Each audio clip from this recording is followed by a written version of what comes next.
Good Morning Night Vale is brought to you by The Disappearances of Lydia Fontaine, a new independently produced and crowdfunded 10-episode original audio drama. Set in a deceptively familiar world of electronic surveillance and machine-mediated communication, The Disappearances of Lydia Fontaine follows Lydia Ryan and her friends, lovelorn Ethan and wannabe internet sensation Dee, as they struggle to unravel the mystery of her mother's disappearance.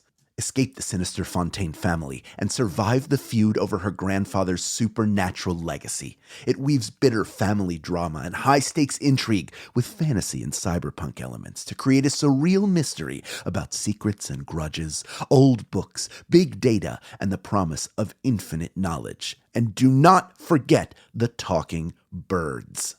It's a full-cast production with original music and a bespoke soundscape presented through a series of found-footage-style surveillance recordings. And it's important to note, this show was made entirely without generative AI. Even the computers are voiced by human actors. Episodes are free, and you can start listening right now with the Season 1 finale due to come out on August 16th. For more information, go to lydiadisappears.com. and find The Disappearances of Lydia Fontaine wherever you get your podcasts and start listening from the beginning. Insurance isn't one size fits all, and shopping for it shouldn't feel like squeezing into something that just doesn't fit. That's why drivers have enjoyed Progressive's Name Your Price tool for years. With the Name Your Price tool, you tell them what you want to pay, and they show you options that fit your budget. Enough hunting for discounts, trying to calculate rates, and tinkering with coverages. Maybe you're picking out your very first policy, or maybe you're just looking for something that works better for you and your family. Either way, they make it simple to see your options. No guesswork, no surprises. Ready to see how easy and fun shopping for car insurance can be? Visit Progressive.com and give the Name Your Price tool a try. Take the stress out of shopping and find coverage that fits your life, on your terms. Progressive Casualty Insurance Company and Affiliates. Price and coverage match limited by state law. Flying is actually the safest mode of transportation. The second safest is dreaming. The third safest is decomposing into rich earth and drifting away with the wind and rain. Good morning, Night Vale.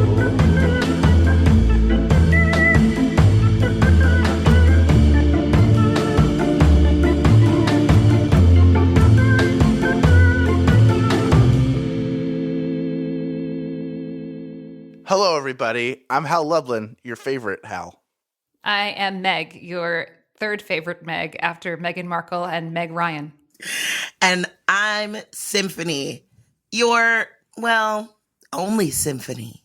And this is Good Morning Night Vale.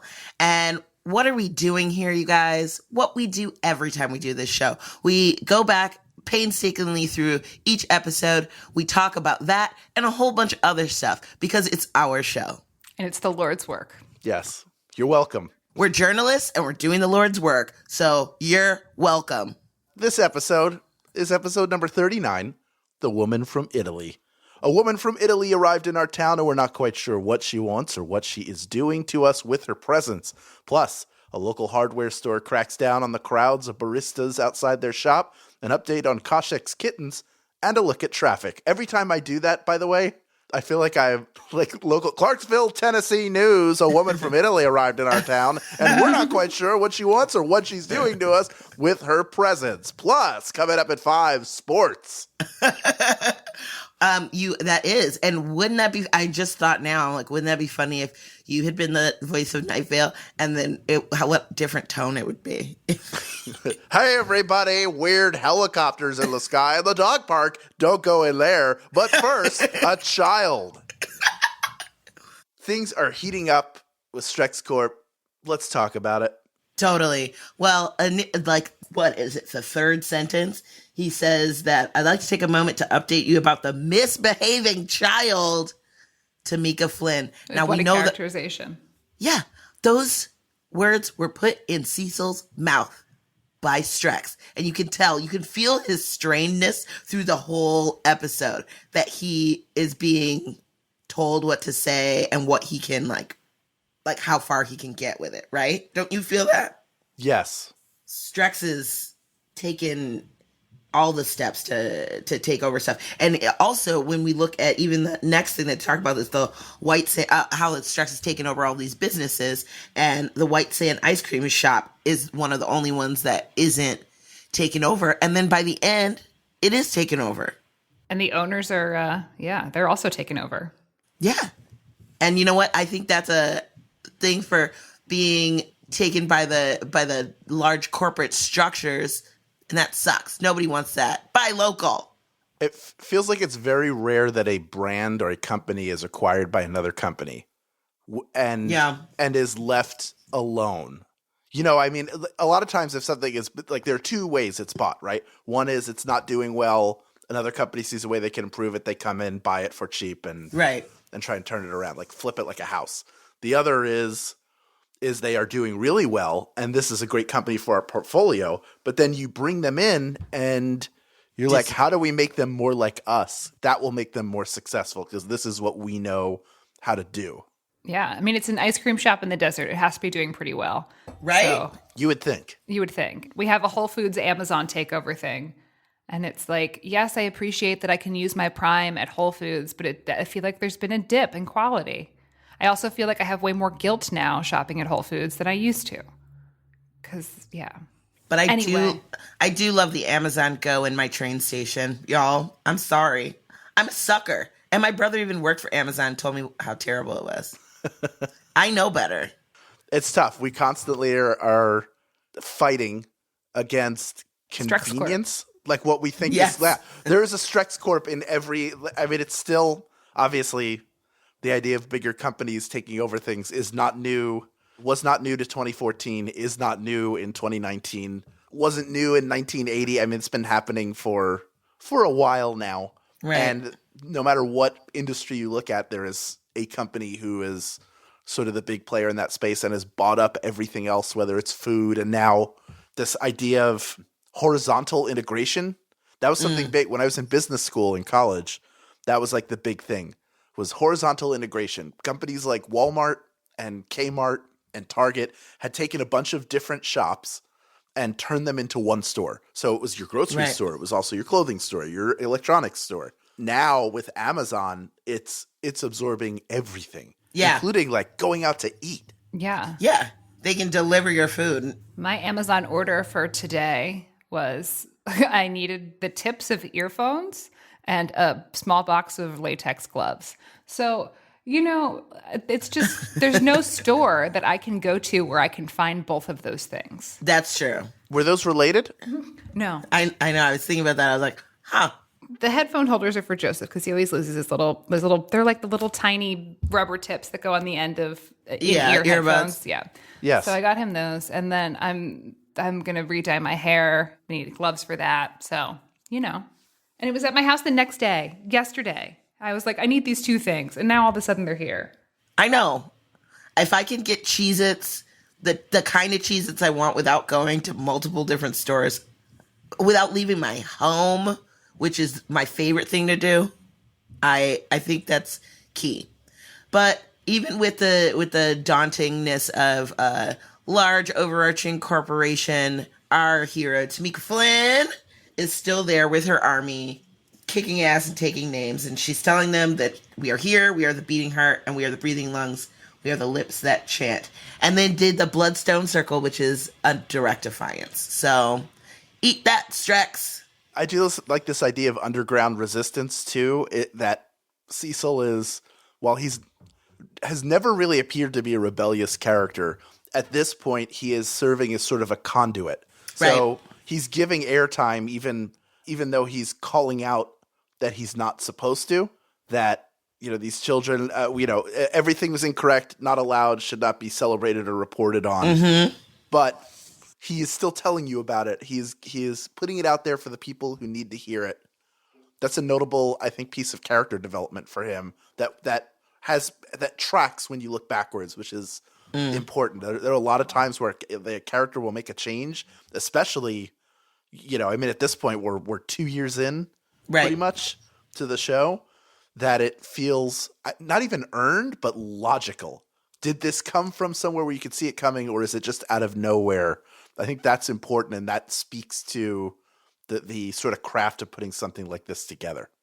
And I think part of it, though, is, Cecil's choice, like acting choice to take it there. Because he could have read it straight like, oh, they're bad, all this stuff. But like, you can feel the undertone of, I know this is what she's doing is right. But we shouldn't talk about it it's like the double speak. You need to read between the lines with him.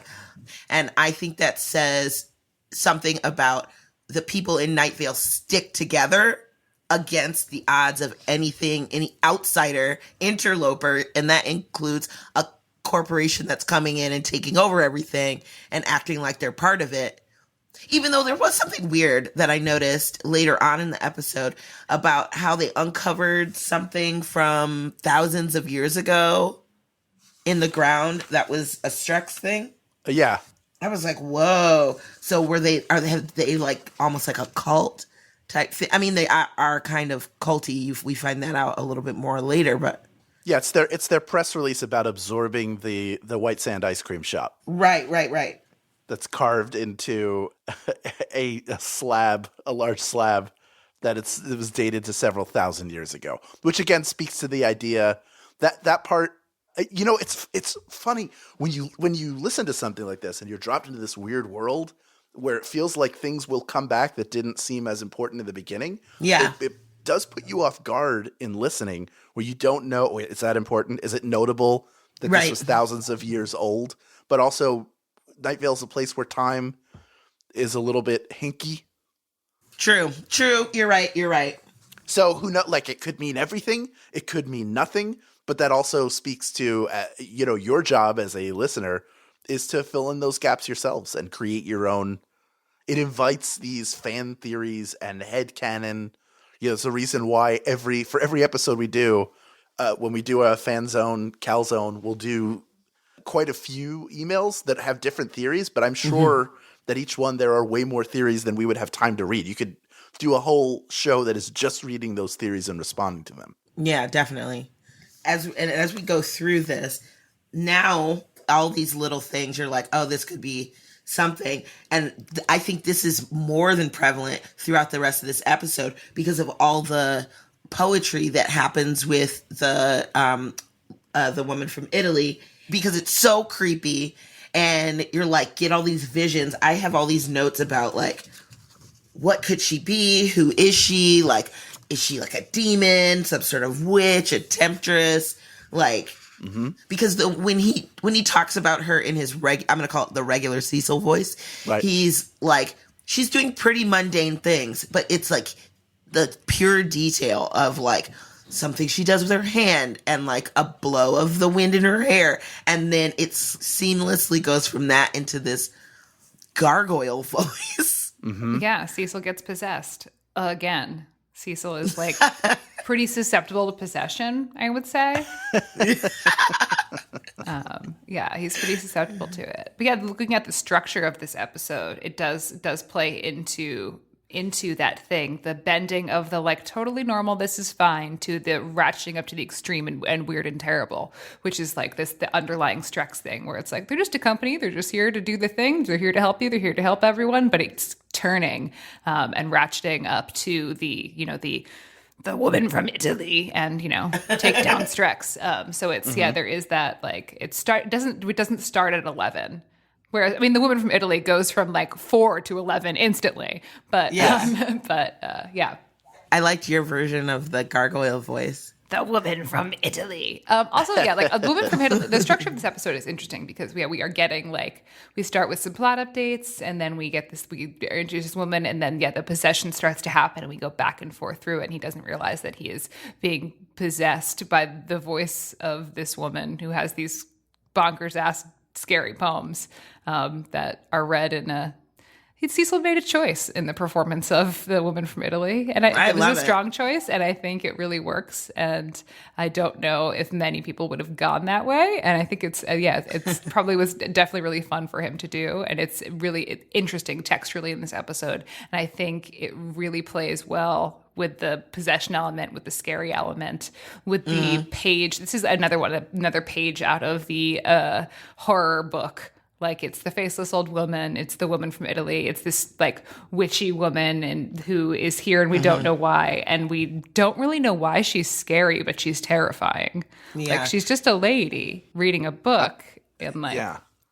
But I think that is also a scary thing, because when you see in movies, like, sometimes people become conduits for a spirit or something, and like it'll be a totally normal person, and the person will look away and they'll look back and it'll be like, you're going to hell and I'm gonna eat your soul type thing, and then they look away again and the person's a normal person. They're like, are you okay? Do you know what I mean? Mm-hmm. Mm-hmm. And I think that's some of the scariest stuff. Yeah, the idea that she's operating on an extra frequency. And also there's a real like Freddy Krueger element to her for me. It made me think of Freddy versus Jason, where Freddy has lost his powers. Let me pitch you on this movie. It is my favorite horror movie of all time, and one of my. It's a good one. I think it is a movie that more than any other film pays off its title really well. But the idea is that Freddy's lost power because all the children have forgotten him. So everybody who ever would have remembered him was put in some sort of dreamless sleep and was drugged. So nobody remembered who he was. And because of that, he had no power. So he sends Jason to kill in that area specifically so people will remember Freddy Krueger. And once they remember him, he gets power again. So there is this idea of the children in town don't hide in their rooms. The adults have forgotten. They'll recall all too soon. That specifically made me think of that. Mm-hmm. And I also remember, my first encounter with the woman with Italy was an episode that I recorded something for where I had to do it, and I had to go back and listen because I didn't have a reference for what that was. And it was really bizarre. It was like a fun challenge to try to match what Cecil was doing so that there's consistency no matter who she's inhabiting. Yeah.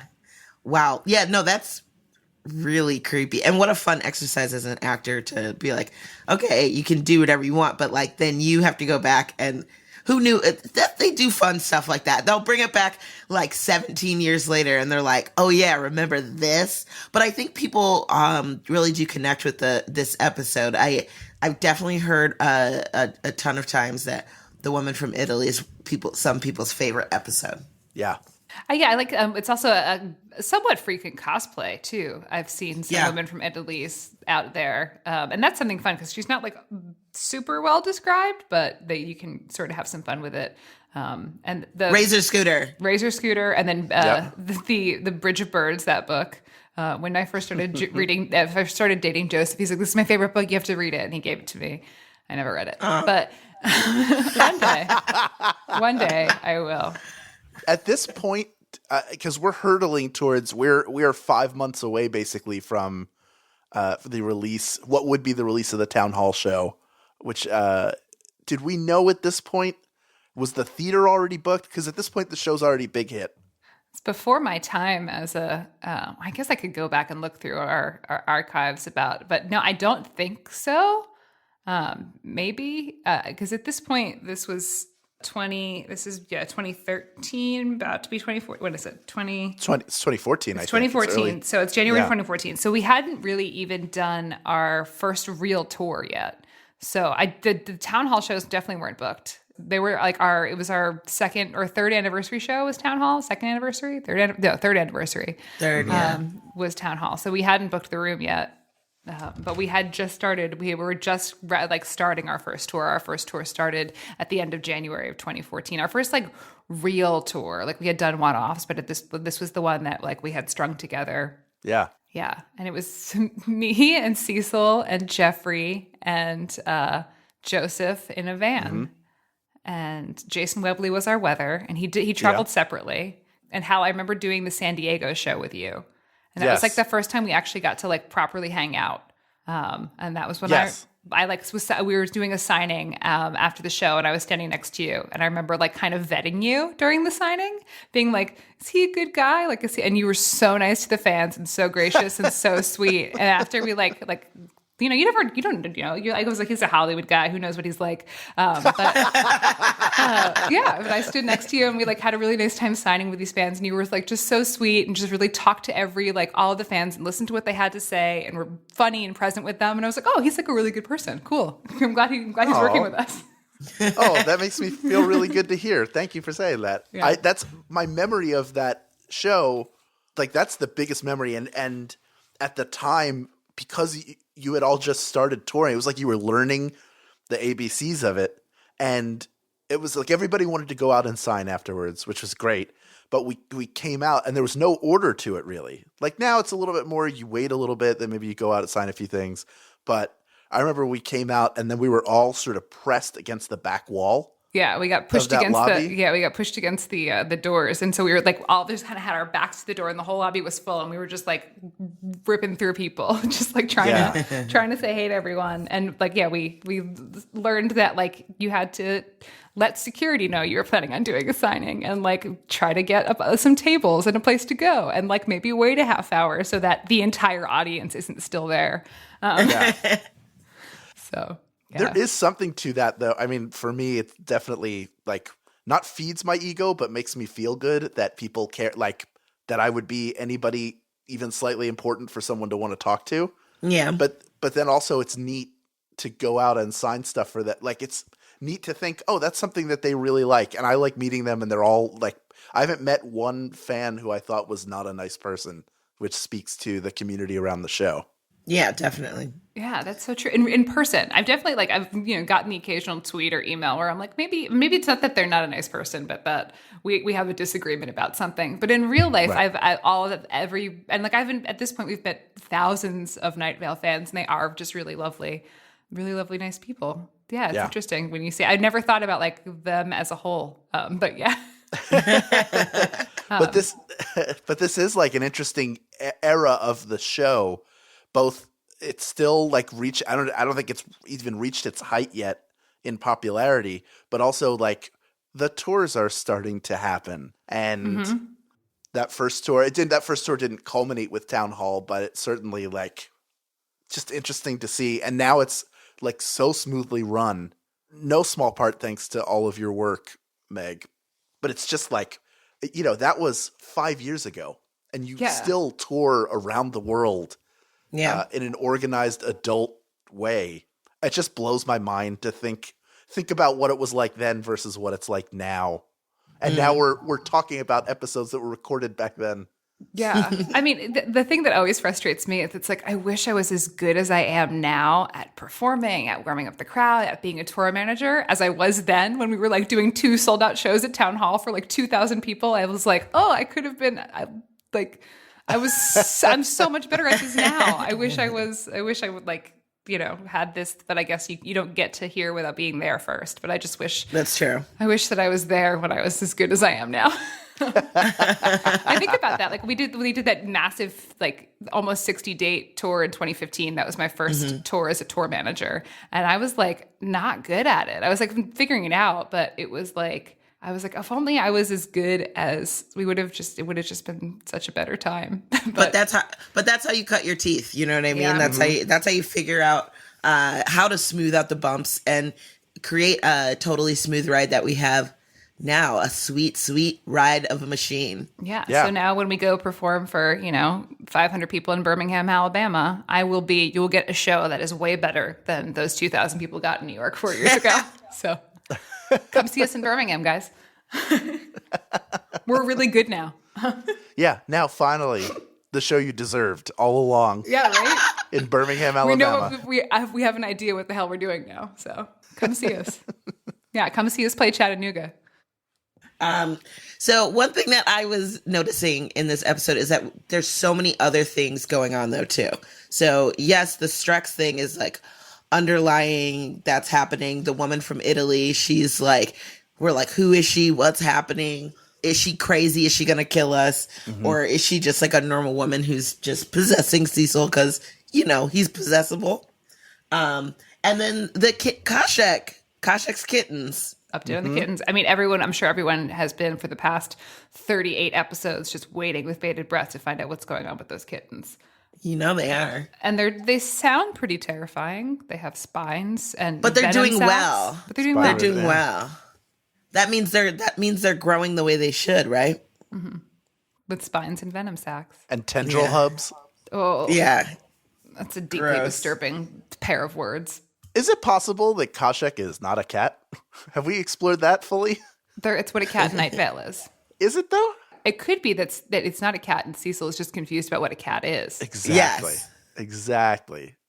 I just want to throw that out there as something to chew on. I have no answer to it. It's really something occurring to me in the moment thinking about it. Like, hold on. Maybe this is not a cat at all. Again, unreliable narrator, right? Like Yeah, we are trusting that Cecil Palmer has a lot of knowledge, which he may or may not have. That may be unfair. Yeah, there's any number of reasons that he could think that Koshek is a cat when in fact he is definitely possibly some sort of alien or some sort of bad science experiment or some sort of unknown, yet discovered species. Speaking of aliens, a vague, menacing government agency. They're like, oh no, those lights and whatnot that you saw, the sounds that you saw above the scrublands, that was your grandmother. I highlighted the line from that paragraph, the last line of that paragraph, which is, your grandmother is dying and so are you. You have this in common. Celebrate it. I'm going to call my grandma right now. Is this whole thing an elaborate way of saying your grandmother's a spaceship? Because that's what it feels like. Yeah. I saw a spaceship over by the scrublands. Your grandmother's a spaceship. Oh, okay. Yeah. No, I think this paragraph is genius, though, because it's like you thought it was this weird, unknown, big, bad thing. But no, it's actually just a metaphor for the interpersonal relationship that you have in your life with your grandma. That's a real thing. And you can think it's some sort of weird, big, bad, scary. But actually, it's just your grandma. And this is the relationship you have with her. And you're dying. And so is she. And you have that in common. Celebrate it. That passage is really dark. The Yeah. idea, the words you and your grandmother exchange, pleasantries and reminiscence to avoid discussing all the hurt that lies behind you. That's like, I remember just playing a lot of Yahtzee with my grandmother. Like, I guess, like, looking back on it, and this is weird, and maybe I'm like, I don't know that my relationship with my grandmother was all that deep. You know what I mean? Like, I wouldn't, if I had secrets and stuff, that's something I would talk to my mother about. She was much more of a confidant to me than my grandmother was. But I was close with my grandmother. I loved her very much. She loved me very much. We spent a lot of time together. But it wasn't like, Mom, I'm having a really tough time with the kids at school. Like, that's not something I would Wait, come you to called her with. Mom? I did. Oh. Yeah, Mom Tilly. I mean, I didn't call her Mom Tilly. She was my only living grandparent. So Okay. she was Mom, but yeah. I had both grandparents. Now I only have my one grandma, and we were not the closest. I was closer with my father's mother when I was a child, but now I've gotten to learn more about my grandma and like her life, and I find it interesting. But like also, I do feel like a chasm of a divide between us because I'm like, what could you understand about like me and my life? And maybe there's more to it, but like. We'll see when I get to Cleveland. I'm going to go hang out with her for a day. So Is she going to come to the show? no, it's too late. She can't drive that late. Oh, that's fair. Yeah. Like, I really have asked, and she's like, oh no, baby, it's too late. And I'm like, okay, grandma. Yeah, I have a close relationship with my grandma. I spent a lot of time with my grandma growing up. She watched my sister and I a lot, and she would take us on weekends. We would go do things, and she was single, so she just looking at me, but like her relationships with her family were the relationships that she had with her children and with her grandchildren. So we spent a lot of time together, and she had a very interesting childhood and upbringing, and that's something that has always fascinated me. Is she would tell us a lot of stories about that. So that she had a tough upbringing and an interesting one. So that was something that always made me feel close to her. Was she shared this stuff about her life with us, and she's also like super fucking liberal. Like more Nice. more progressive than most people. Right. So now she has Alzheimer's and is she's still her, but it's definitely a different. She's definitely Yeah. experiencing life in a different way now. So in a way that she has good days and bad days. But yeah, Like it's the still faceless old woman. like the faceless woman. But she's still like super progressive and like loud about it. Like. I kind of love that. Which is interesting because now she's in a home with a lot of old people who are like not on, they don't necessarily agree with her. So that can be somewhat frustrating for her, is that she's not really surrounded with a peer group that has the liberal base that she does. She does her best. challenges that grandmas have. And then we go into the section about the baristas, and I kind of feel bad for them because it's almost like they're a migrant population. Yeah, they're day laborers. They also feel like newsies. They're basically newsies, right? With their newsboy caps and waxed mustaches and knit ties tucked into button sweater vests. Okay, I'm just gonna look. If you want to have a waxed mustache, that's your life choice. However, don't ever expect me to kiss you. What is it? It's okay. It's wax, but it's like a wax product. It's not like earwax. Right. No. Ew. No, it's like a hair salve. Like the same that you would put it's like pomade. A cream. Yeah, like a pomade for your mustache. Your mustache. I think I'd still kiss Joseph if he had a waxed mustache. But then it's gonna get my skin is very sensitive. But it's curled back. It's curled up and around. It's not curled like over the lips. Maybe you're not kissing right, Hal. If you don't smash your face like that. I don't allow my mustache to be part of the kiss. I said, I want you to put my mustache in your mouth, Jennifer. Sometimes this is why dating people with beards can be confusing. Because you don't know what kind of face is underneath there. If you've only seen them with a beard, and then they go and shave, you're confused. You're like, who are you? Why are you in my home? What is your chin? Like, who is this chin? Why do you have lips like that? What if you don't have a chin at all? What if it's just more hair? And that's why you can never shave. Well, I'm sorry. If I met you with a beard, don't shave it. Did I have a beard when you met me? I don't know if I did. I don't think you did. No.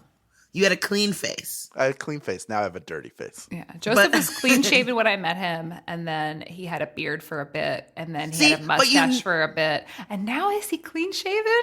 Does he? I couldn't tell you. The man I woke up next to this morning, and I'll tell you what his facial hair is like right now. I saw it. He has a mustache. Oh, he has a mustache right now? Okay. What do you prefer? Oh, I don't. Yeah, whatever he likes. I don't. See, but you liked his face. You saw his face and liked it first. Yeah. That is what I'm saying. Yeah. You can't be like, because dudes out here fooling you with the beard. You're like, ooh, cute lumberjack. And then you're like, oh no. I have to say, Symphony, people can't see this because it's a podcast, but you have like long nails. Yeah. And when you're telling a story and opening and closing your fingers, it really adds like a level of authority to what you're saying. Like if you walked into a doctor's office right now and you were like, and I was like, listen, no, you need more proteins. I think everybody would be like, I gotta go get some chicken or some beans. You become an authority, but also like with these nails. Click, clack, click, clack. Oh, there you go. Oh, have you started doing ASMR videos? Is that what they're for? Yeah, it's like, I don't know if that registered, but let's sure. hope it did. It's just stroking your pop screen. Yeah. Everybody fell asleep when you stroke your pop screen. It's my nails on my microphone. I want to talk about the traffic section. Yes. So more poetic allegory. I thought what was interesting about the traffic section is that it's a bit of task-based writing. Mm-hmm. So it's asking your audience to do something. It's like a bit of audience participation inside of a podcast, which is something that I think it's an interesting technique to ask your listener or your reader to do something, to imagine a number and think of a number, any number. So I think it's just a fun little technique. I just wanted to highlight that. What number did you choose? I thought 4 at first. That was my first number. I thought 42. Interesting. I thought about 8. Yeah, it's interesting. That number is how many thousands of years a rock is, how many times someone has cried, the lucky number of an unlucky man who's yet to realize he is unlucky. Tough. It's a really again, this is one of those things that would be an interesting piece of writing that doesn't have to have anything to do with Night Vale, but the idea of our relationship to numbers. Mm-hmm. That whole, there's a woman who lives at 531 Beechwood Street. Her phone number starts with 3, ends with a 5. That whole piece, when you put it when you look at a life by the numbers, it's really heavy. It makes me really, makes me really sad. Really sad. It's depressing. It makes you sad? Oh, I think of it as not fortuitous, but if certain numbers keep reoccurring in your life or something, I find that very interesting. Like it's like somehow cosmic. Do you know what I mean? Like I do. But Yeah. I'm into all that woo woo astrology crap. I can So- see why you would think it's sad, though, because when you think of numbers, especially in concerning a human life, they're finite, right? So it's like you only have so many sunsets left. You know, you only have so many times you're going to eat a strawberry left, and it could be thousands and thousands of times, but it is still a ticking down clock. Yeah, it makes you sad. But the real, to me, the thing that really gets me is the 2 eyes, 2 hands, 2 more chances to make her life what she thinks it should be. There's something very depressing about that. Yeah, me. that one bummed me out too, because I was like, but she doesn't know. But she doesn't know that she has 2 more chances to do that. Like, what if she messes up those chances, like, and doesn't achieve like? How sad is that she wouldn't achieve the life that she wants? Yeah. I thought the 2 lines that I loved were, as all patterns are imagined, and picture how those abstractions describe in specific ways real moments that exist. It's like those like like I don't know. I'm fascinated by patterns and like how things come and go in your life, and so things like that just stick out to me. Yeah. My roommate in college, Robbie, when we first started hanging out, whenever he would look at the clock, it would be 8:19. And he's like, oh, I always look at the clock at 8:19. And since then, I always look at the clock at 8:19. I don't know what it is.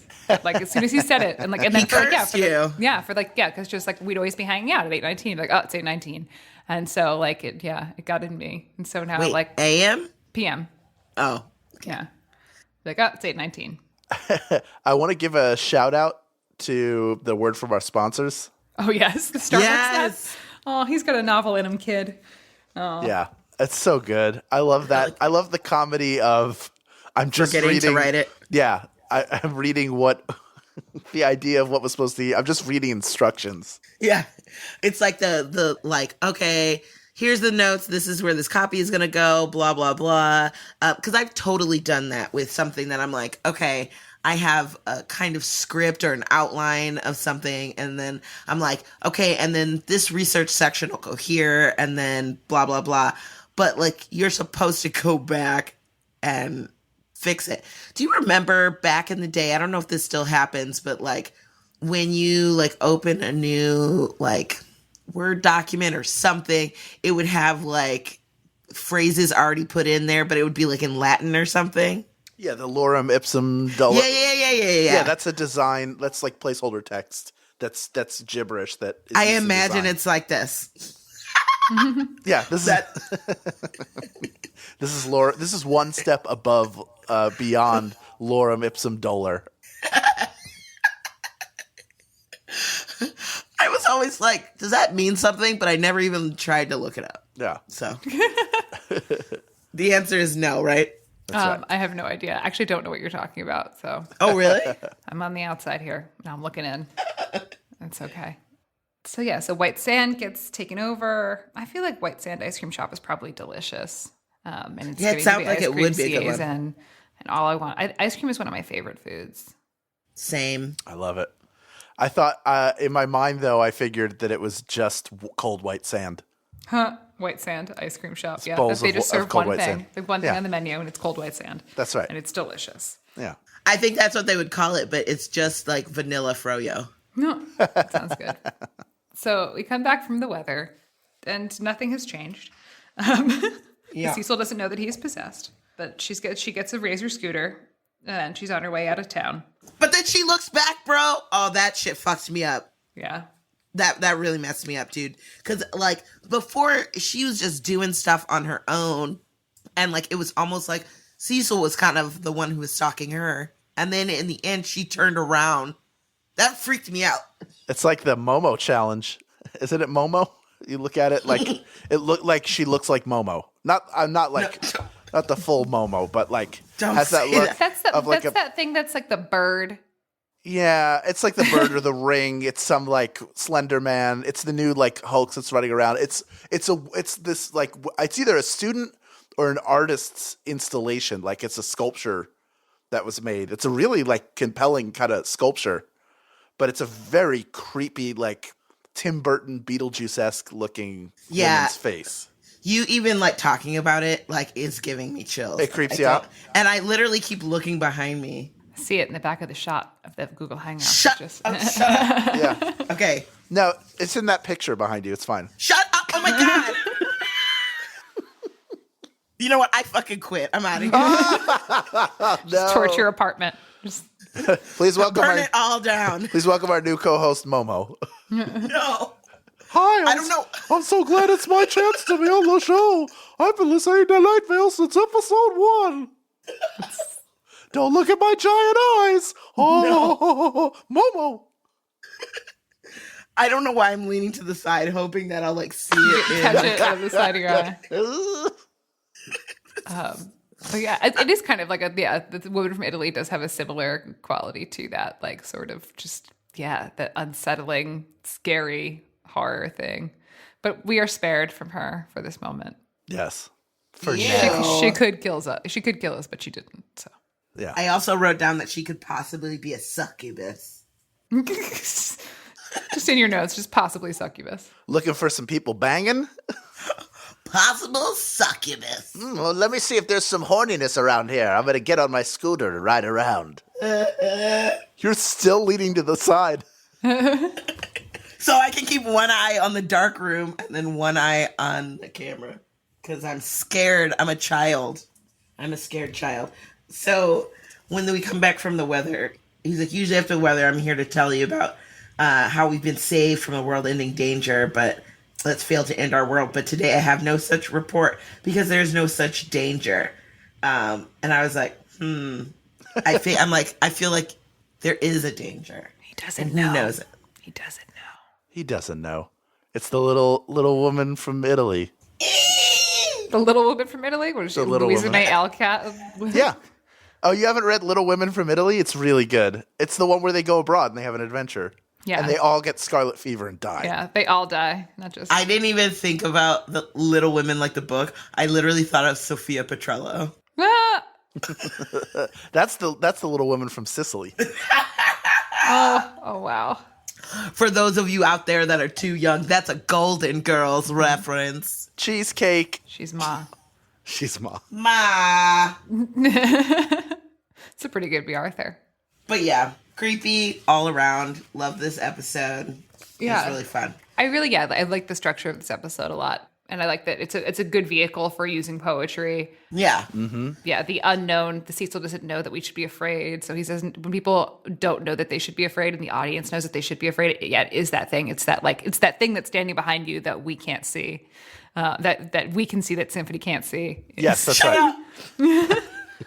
So it makes it even more scarier because she doesn't know what the stakes are and we can see the stakes. Yeah. Goodbye forever. I hate you so much. Up next, we hear from fans and friends of the podcast about their theories, comments, and questions. But first, a conversation about this episode's weather. This episode's weather is Penn Station by the Felice Brothers. Woo. I actually wrote notes about this one. Okay, talk us through it. Because I thought things about it. So first of all, the first note I wrote was accordion, because there was an accordion. It was very exciting. Good so far. I liked his voice because I thought it was raspy and fun. And he sounds kind of grovelly, but like then he has like these points where he's like slides. He's like, "Yeah." And I like that. I thought that was fun. But then my favorite part was the breakdown where there's a clapping and it sounds like you're in. Yeah. It's like sounds like you're in a room where everybody's like jamming on some sort of weird percussion, like a washboard and like somebody's like tapping spoons or something like that. And I, in my head, put together the music video for it. And it would be in a bar where they'd have a big choreography move at that point. So like a big piece of choreography during that part, like a la Fame. Yes. Lunchroom scene. And I like that it starts simple and it builds. And I know you really like the Felice Brothers, and you guys have seen them because they're up by you guys. Hudson River Valley proud from Palinville, New York. The Felice Brothers. Yeah, I stand them. This This is a fun song, and it's funny that you mentioned the like dance break thing. I, for years with the Neo-Futurists, tried to write a movement piece to this song and just could never break it open. It would have been perfect. And so I've listened to it like so many times trying to figure out it. So yes, I know this song very well. And I also, I know Penn Station very well because I'm bridge and tunnel trash. So that is, for those of you outside of that, bridge and tunnel trash is. No, Penn Station is one of the main train stations that connects to the suburbs and all over the world, really. Like, not all over the world, but like you can get to D.C. from Penn Station. You can get to Boston from Penn Station. But it connects to the New Jersey Transit and the Long Island Railroad. And it is a hellhole. I think I drank at a bar in Penn Station one time. Oh, God. And it was really sad. An old man yelled at me. But the Felice Brothers actually they just put out a new album. They just reformed the band recently. They switched up some of the personnel and are working on a different thing now. But they just released an album called Undressed. Did they get a new brother? No, it's still Jimmy and Ian. Thanks, Hal, for smiling at my joke. Yeah. I did enjoy it. I enjoyed it. The brother lineup has stayed the same. It used to be Jimmy, Ian, and Simon, but Simon left the band a couple of years back, and so now it's just Jimmy and Ian, and then they have two other people that they're working with now. Okay. But this album, Yonder Is the Clock, this was their second like big studio album, and they had an offer for like some LA producer to like take them out to California and produce it at their studios, and he was like. They were kind of just like, this isn't the band we want to be. So they recorded it in their chicken coop. I think this is the album they recorded in their chicken coop, I'm pretty sure. It's like they're an excellent band and they have excellent musicianships and have toured all over the world, but they're not the Avett Brothers, because they chose not to be the Avett Brothers. And yeah. So, nothing wrong with the Avett Brothers. I love the Avett Brothers, but the choices that they made were not ones that regarded commercialism in any way. They just wanted to do their own thing and be kind of weird backwater upstate New York people playing their music. And they're on tour right now, so if you want to go see them, they're great. They put on a hell of a show. What did you think, Hallie boy? They kind of reminded me of the Pogues a little bit. Is that weird that I got a little bit of that to it? I enjoyed it. I thought it was a nice piece of music. I'm sorry I don't have more to add. It's okay. I enjoyed it. Like, it's good. It's rare that I'm going to be like super deep in the weather, but like I was like, I enjoyed this. This is really well. Like, I appreciate the craft of it. I think it's a well done piece of music. Yeah. And again, it reminded me of the Pogues, which I consider a good thing. Good. Yeah. Nice. This can only mean one thing. Mm-hmm. It's time to roll out the dough and put in your fillings, put it in a 500-degree oven, pull it out of the 500-degree oven. When it's still too hot, dip it in marinara sauce and burn your mouth on the cheese because we are in the FanZone CalZone, friends. Woo! FanZone! Stay right there. Good Morning Night Vale will return after a brief break.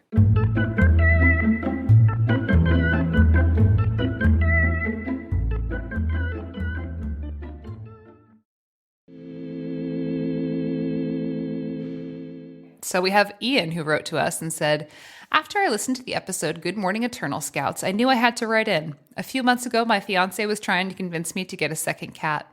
Being a fan of Night Vale, I had joked that if we did get another cat, I wanted to name it Kashik. One day she showed me a picture of a little orange kitten a friend was giving away and asked me what I would name it. In my headcanon, Kashik is a black cat. I decided it wouldn't fit, so I thought of one of his kitten's names instead. And just like that, a few weeks later, we had an orange fluff ball named Mixtape. Aww. He may not float in the men's bathroom, but we love him all the same. Pictures attached. Adorable cat. That's at the bottom? It's at the bottom of this Google document that the three of us are showing right now. I've included two of the photos. He's a great cat, guys. I'm going to put the pictures on Patreon. He's kind of blepping a little bit. He's like meowing, and then he's just being innocent. And there's one who's like in a sunbeam, and he's gorgeous. His name Mixtape. Get that. Oh, I'm in love. I just love it. Look at that little angel. So it's an update on Kashik's kitten. Is that one of them now lives with Ian and is very cute. And is doing well. He's doing well. I love that so much. It's funny because Joseph and I, when we were in Rome in 2000, sometime, don't remember when, we were naming cats because we saw a bunch of cats. I think I've talked about this in the show before. There's a big, when we were on Good Morning Eternal Scouts. Yeah, and I named one of the cats Mixtape, and Joseph thought that was very funny. And now you have a cat named Mixtape. because I was trying to make Joseph laugh when we were in Italy all those years ago. Italy. When I was a woman in Italy. What's yours sound like?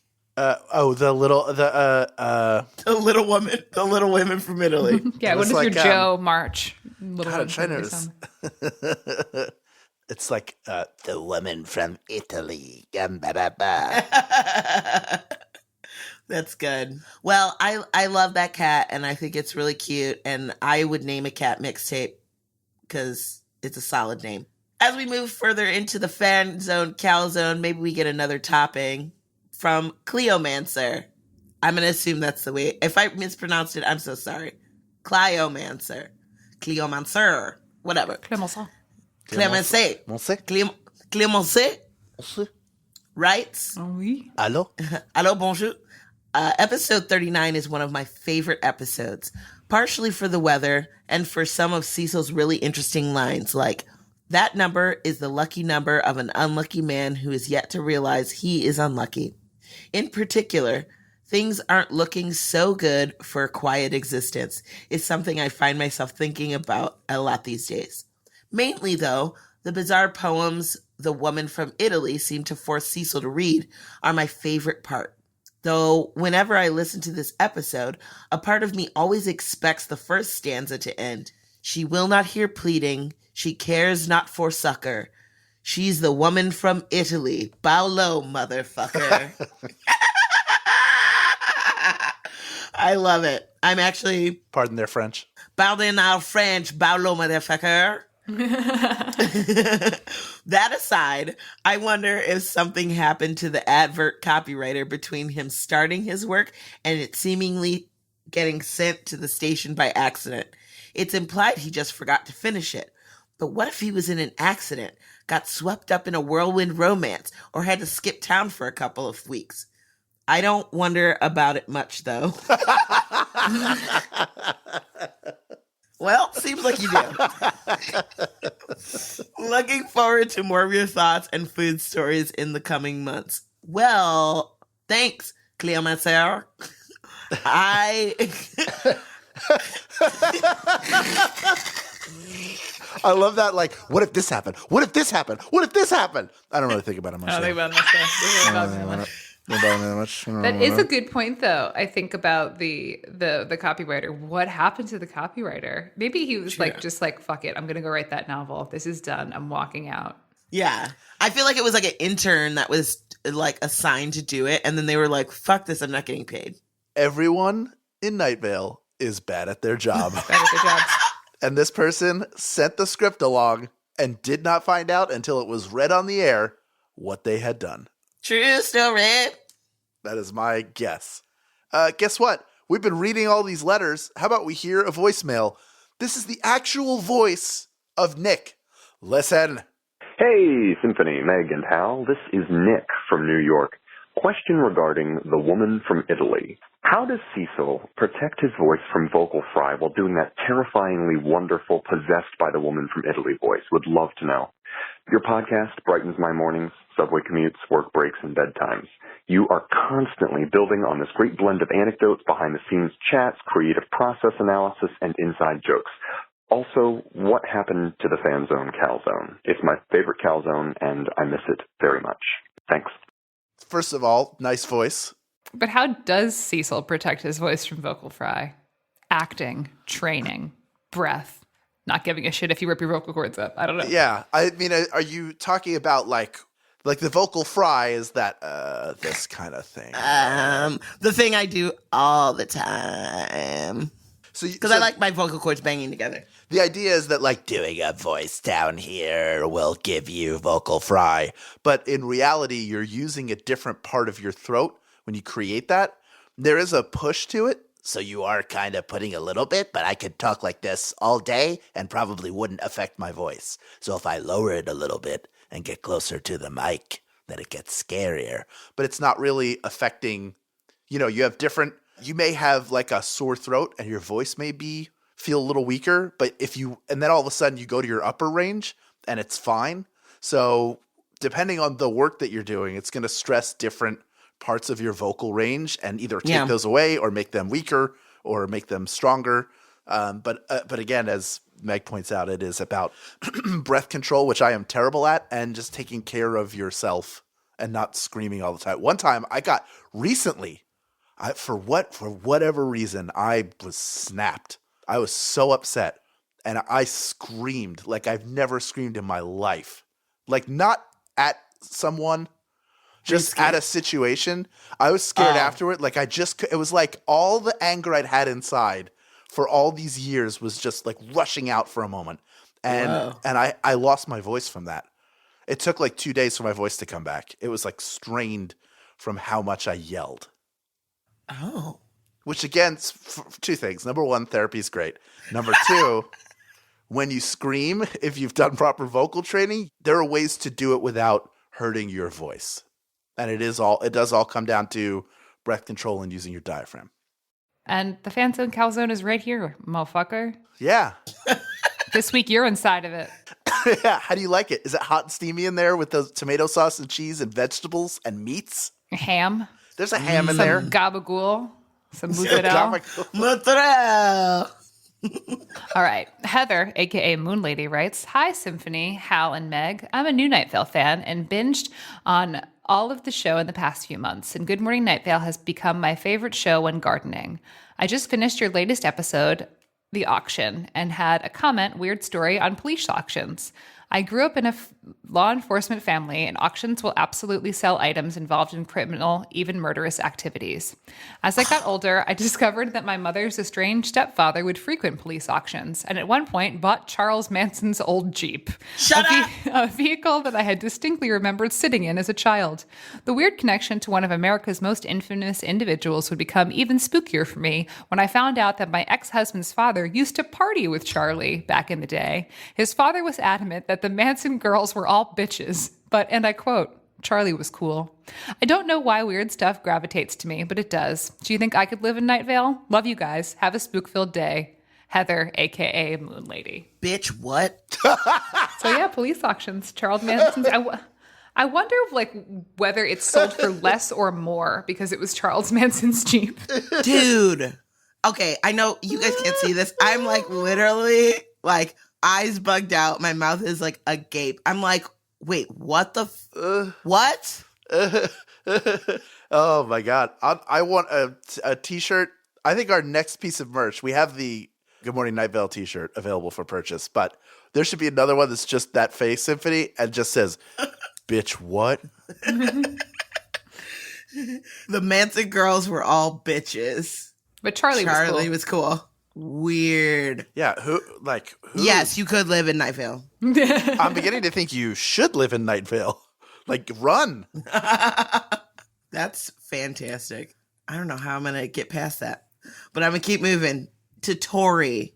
Tori writes, Hi, Symphony, Hal, and Meg. Hi, Tori.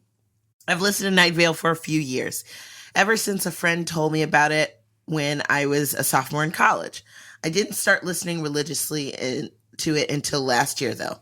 I got a job at a girls' treatment center on the graveyard shift, and I was pregnant, so even when things happened with clients, I couldn't do anything to help because of liability. So I binged Night Vale most nights to help pass the time.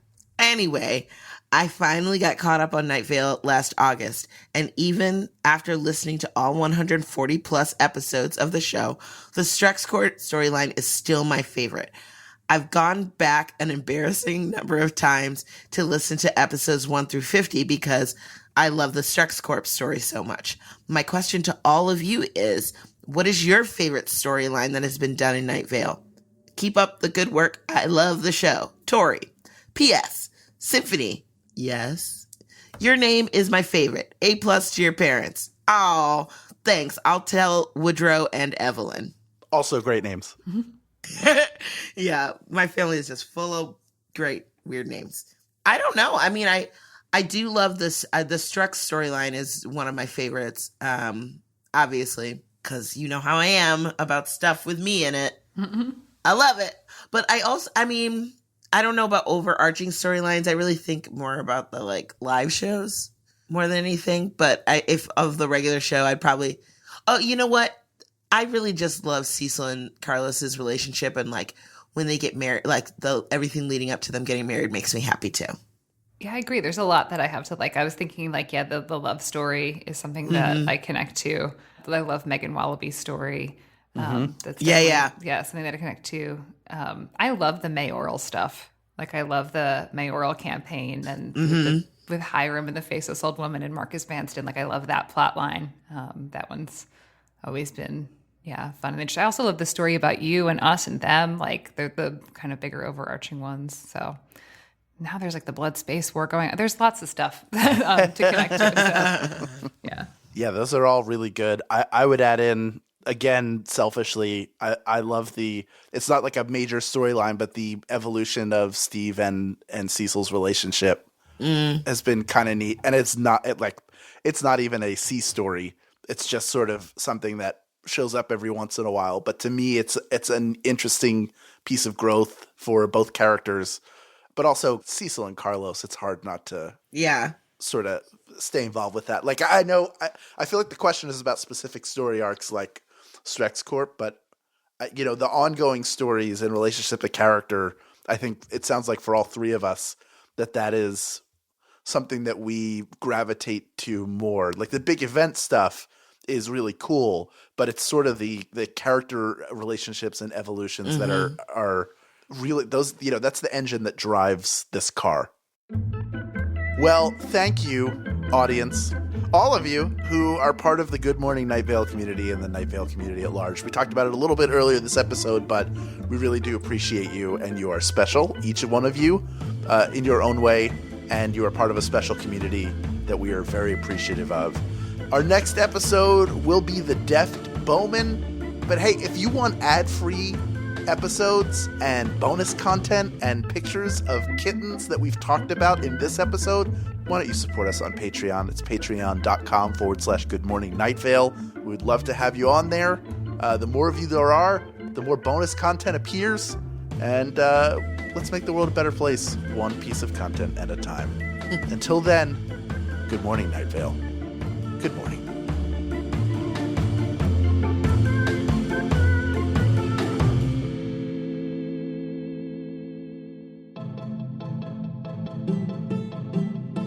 Good Morning Night Vale is a Night Vale Presents production. It is hosted by Symphony Sanders, Hal Lublin, and Meg Bashwiner.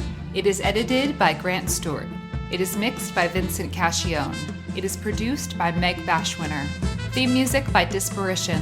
Special thanks to our fans who submitted their thoughts this week. Leave us a voicemail at 929-277-2050 or email us at info@goodmorningnightVale.com to share your theories and ask questions, or to congratulate us on our first year of Good Morning Night Vale. This show is powered by our patrons, like Heather Wolfe, Freya, Rachel Munns, McAllen Forbes, and M. If you are interested in supporting this show in exchange for lots of fun, exclusive, insider, hyper-cool kid content, like having dinner with Symphony and I at the fast casual restaurant of your choice, check us out at patreon.com/goodmorningnightVale. For more information on this show, go to goodmorningnightVale.com and follow us on Facebook and on Twitter at Night Vale Chat. Special thanks to Christy Gressman, Jeffrey Craner, Joseph Fink, and Adam Cecil. Today's adverb is annually. You should get a physical, check your credit score, and rethink your opinion about the moon annually.